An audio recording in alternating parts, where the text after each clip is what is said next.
Dear AETA friends, I'm sorry, I regret I'm not able to join you. If I were not being sworn in as president 2022, 2027, I would be joining you today in Melbourne to thank you profusely for what you have done for this country, for our people, since 1974-75. Many of you I have known since then, when I first went to Australia, June 74, to seek solidarity, and then began slowly the network of solidarity that later developed into a great movement of hearts and minds of good people, men and women, who've dedicated their lives, your lives, to the sacred struggle for freedom, for self-determination, for your closest neighbor, people of Timor-Leste. I have fond memories of so many of you, of those who passed away over the years, either of illness or of old age.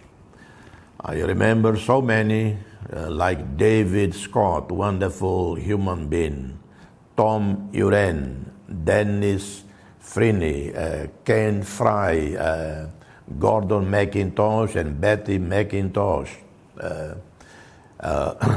the great friend, one of my greatest friends, Jim Dunn. What a wonderful, great human being.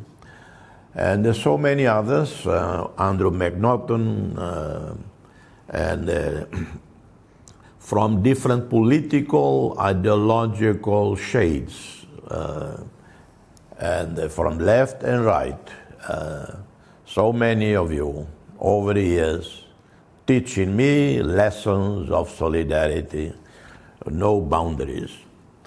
And that's where we are, Timor-Leste, free, independent country, an oasis of tranquility, of peace in an otherwise turbulent region.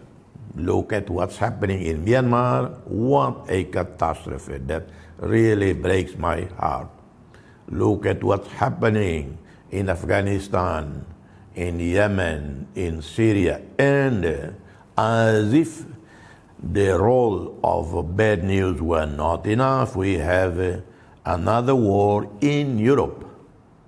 In Europe, the invasion of Ukraine by Russia, the destruction of Ukraine, the total catastrophe impacting on civilians, adding to the refugee problem of the last 10 years that flock to Europe, overwhelming the Europeans, with millions and millions of refugees from Syria, Afghanistan, North Africa, the Sahel region, now close to 7 million Ukrainians fleeing their country.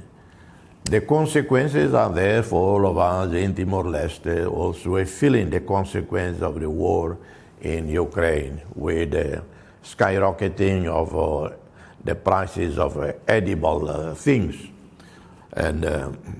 But in the midst of all of this, Timor-Leste is an oasis of tranquility. Our elections went on very peacefully. We are now having an orderly transition from one president to another. I began my responsibilities as elect president immediately. I walked down to visit the president, the incumbent president, the outgoing president, Mr. Francisco Luolu. I went to see the Prime Minister, Mr. Taul Mataruak. I had seen already Mr. Alcatiri twice, the Speaker of the Parliament, and Anicete Guterres, all in continuation of my tradition, my belief in dialogue, humility, embracing everyone. Of course, The personality of Mount Bolchanan looms high, big, above all of us, a towering figure to whom we owe our freedom. In the worst of the times in the 80s, he was the one who resurrected the people and led us to the heights of Mount Ramelau, from where we saw freedom. Please visit us whenever you can. Some of you I know coming for the 20th anniversary celebrations, and some of you for my inauguration. Those of you who cannot, and they cannot give you a hug physically, I send one from tropical, peaceful Timor-Leste, an oasis of peace, tranquility in a turbulent world. Obrigado, Barak. Hakuak bot, ba itabot, sira hototu.